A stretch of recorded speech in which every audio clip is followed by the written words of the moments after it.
반갑습니다. 최민구 목사입니다. 오늘 여러분과 함께 나눌 이야기는 왕따 이야기입니다. 우리 사회에 굉장히 심각한 문제 중에 하나가 집단적으로 따돌리는 이 왕따 문제인데요. 학교에서 이제 종종 이런 문제들이 좀 일어나기도 하고 또 일반 사회에서도 일어나기도 하는 문제가 되지요. 예를 들면 어수룩해 보이는 아이 하나를 골라서 루머를 퍼뜨리고 왕따를 만들고 심하게는 이제 가혹행위까지 하는 그런 일들이 벌어지기도 합니다. 어느 사회든지 이런 문제는 좀 있기 마련인 것 같아요. 사회주의 국가든지 또 자유민주주의 국가든지 이런 문제들이 일어나는데 힘을 과시하고 싶어하는 이 사람들의 특징이 이제 이런 일들로 일어나는 것이 아닌가 생각을 해 봅니다. 근데 이런 문제가 고대의 그리스 문학에서 발견된다는 점을 이제 알게 된 그리고 밝혀낸 그런 학자가 있어요. 프랑스 학자인데 이 사람은 이제 고대 그리스 문학과 그 성경의 문학을 비교를 했습니다. 이 르네 지라르, 이름이 조금 이상한데 르네 지라르라는 프랑스 학자인데 이 프랑스에서 아주 존경받는 학자 중에 하나입니다. 아카데미 프랑세즈 종신 회원의 만장일치로 선정되어서 그 프랑스는요 살아있는 40인의 최고의 학자를 선정을 해가지고 명예를 준다고 합니다. 근데 그 안에 포함된 인물입니다. 근데 이분이 이제 아주 놀라운 발견을 하는 것이 이 그리스 문학의 특정 대상을 희생양으로 삼는 그런 문화가 있었다는 거예요. 이 성경 문학과 그리스 문학을 비교를 하면서 중요한 차이점을 이제 발견을 합니다. 이 그리스 문학의 그 비극이라고 하는 그 문학 작품에서 고대 원시 종교에 있었을 법한 그 우상 숭배할 때 그 드리는 인신제사, 이 인신제사 문화가 거기에 담겨 있다 하는 겁니다.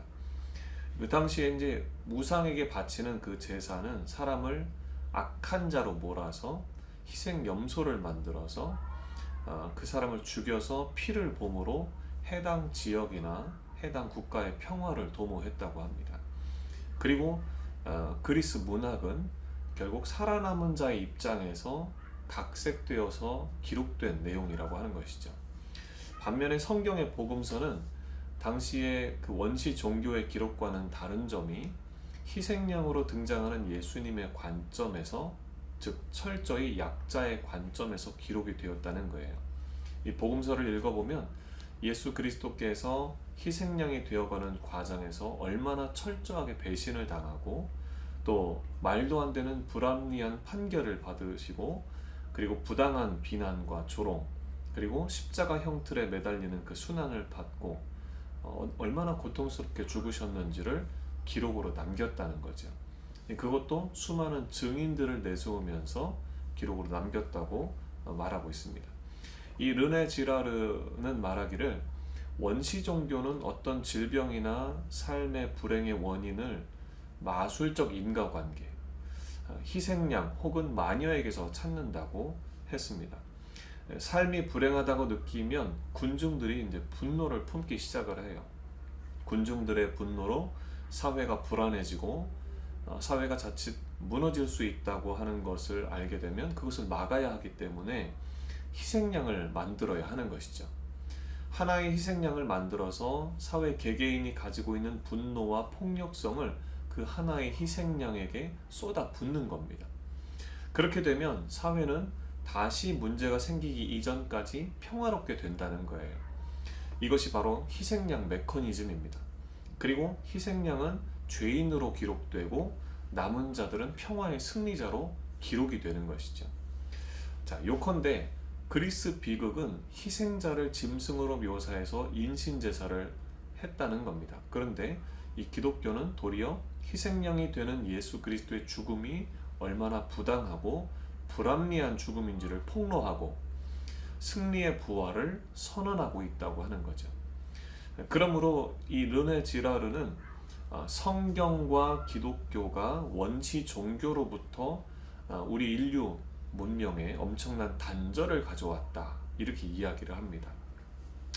성경은요, 죄를 말할 때 크게 두 가지 인간의 죄를 얘기하는데, 하나는 인간을 신격화하는 것이고 하나는 인간을 물격화하는 것입니다. 물건 취급하는 것이죠. 인간이 다른 인간을 자기 개인의 영달을 위해서 또 혹은 집단의 평화를 위해서 도구화할 때, 이것은 인간을 물격화하는 것이죠. 그리고 그 도구화하는 주체가 스스로가 신격화가 되는 겁니다. 그렇게 인간을 물격화하고 인간을 신격화하는 데에는 이 성경은 굉장히 반대하고 있고 금하고 있는 내용입니다.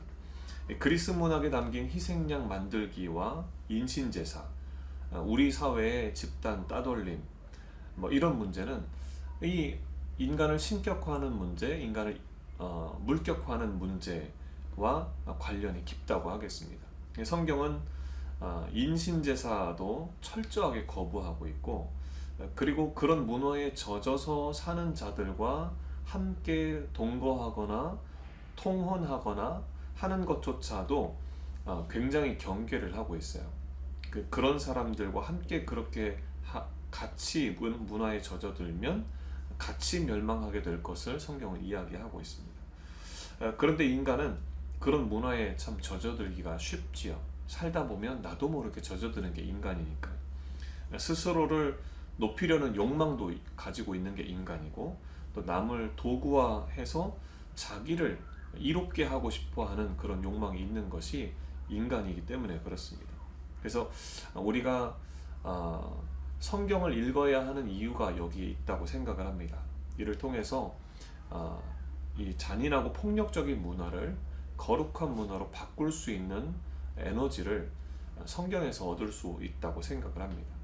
집단 따돌림과 같은 그런 죄의 문화를 단절시켜서 또 인간을 물격화하고 인간을 신격화하는 그런 악을 몰아내는, 그래서 우리 사회가 정말 행복하고 서로가 서로를 존중하고, 그리고 사람과 사람 간의 완전한 평등, 그 평등을 이루면서 서로를 사랑하며 살아가는 그런 공동체, 우리 동서대학교가 되기를 간절히 바라봅니다. 기도하겠습니다.